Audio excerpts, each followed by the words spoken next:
I wrote that song just on an acoustic guitar by myself, but just with the idea of having those different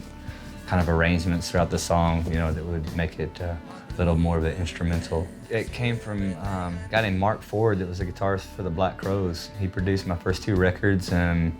we'd just been hanging out with him a lot, and it was right when he had kind of got back together with the Crowes, and they were doing a lot of shows, and we'd been watching them play a lot, and I'd always been a fan of those kind of bands, you know, like the Faces and the Black Crowes and Stones, and it had those elements to them, and I like, you know, with the guys that I've been playing with, they're great, and it's fun every night to kind of leave the interpretation up to them if they want to change it up, or,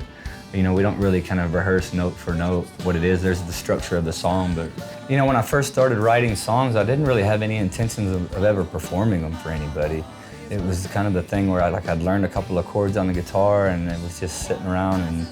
just started saying things out loud, you know, that were, you know, stuff that was on my mind, and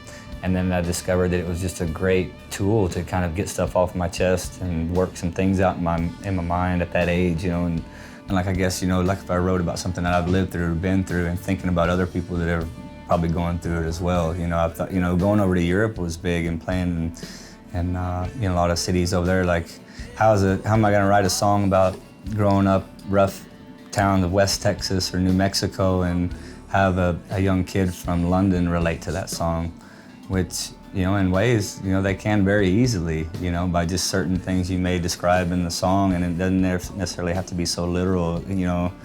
Just kind of taking that into consideration, you know. It's like, well, I've said it a bunch, I think, like, I feel, how do you expect someone to believe what you're saying if you don't believe it yourself? In my Bluebird,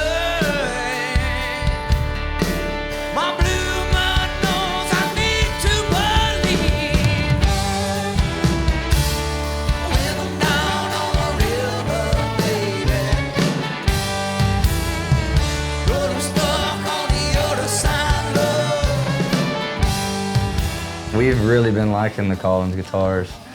Daniel got that 335, I don't know, just a few months ago, and I'd got the Waterloo guitar just from a friend of mine, and I'd started playing it. It just really worked well with the setup that we had, and learning how to play the mandolin. I guess we do have a lot of Collins stuff, don't we? And it's so easy to carry around, and the good friend of mine, Richard Bowden, that plays fiddle in the band, you know, it's tuned the same, and so he's been teaching me chords on it. So we'll ride around in the bus or in the van and just sit in the back seat, and, you know, he'd teach me old songs as we go down the road, and it's been a lot of fun. And even though it's the same chords, it's just a different sound and a different, like, I'll find myself just playing different melodies that maybe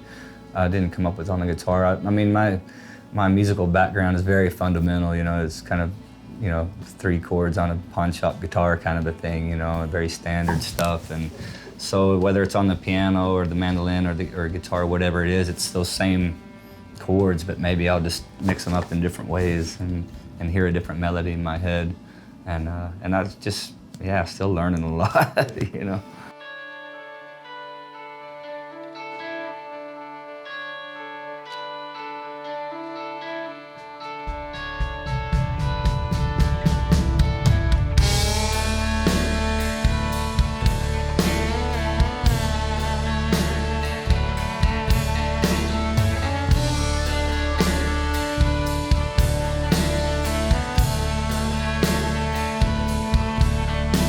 My Bluebird, my blue